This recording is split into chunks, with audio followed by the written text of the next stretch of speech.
Hello and welcome to the journal. Today we are here next to the trumpeting place. What is the trumpeting place and why is it so significant? The trumpeting place is an interesting and a unique feature of the Temple Mount. It was located right here at the top of the southwestern corner of the complex above the Robinson's Arch and near the Huldah Gates, which were the main entrance to the Temple Mount during the time of the Second Temple.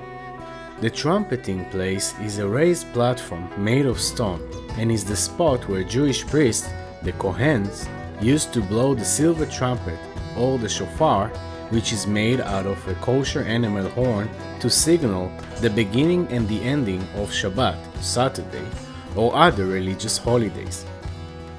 The tradition to announce with a trumpet sound took place in Jerusalem during the Second Temple period, as it is mentioned in several places in Hebrew scriptures.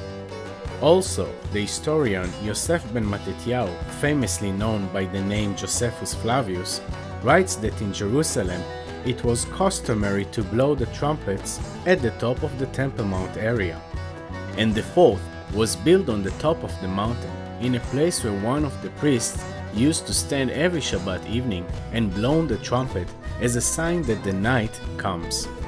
In the late 60s, an amazing archaeological discovery happened while archaeologist Professor Binyamin Mazar was excavating this place where I'm now standing. Professor Mazar found a stone block carefully engraved with fine lines and in its inner part a legible square Hebrew alphabet, which read Lebet Hatkiya, which means to the place of trumpeting.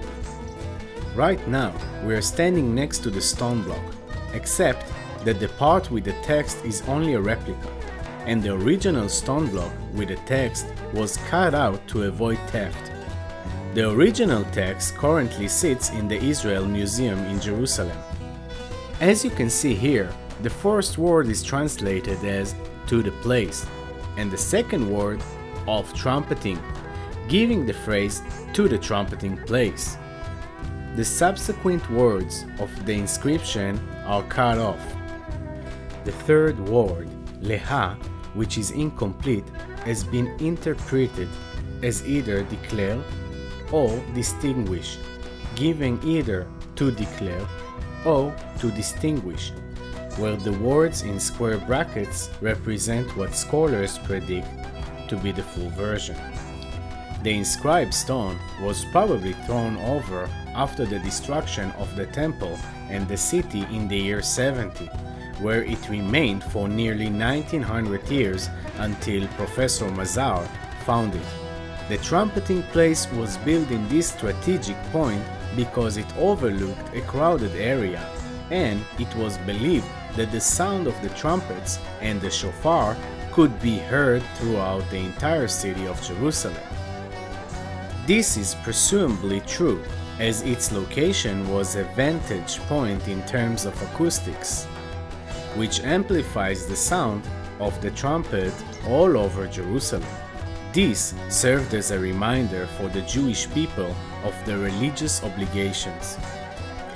This special stone block can be found near the place it once stood, and indeed tells the story of the temple and its destruction to anyone who sees it.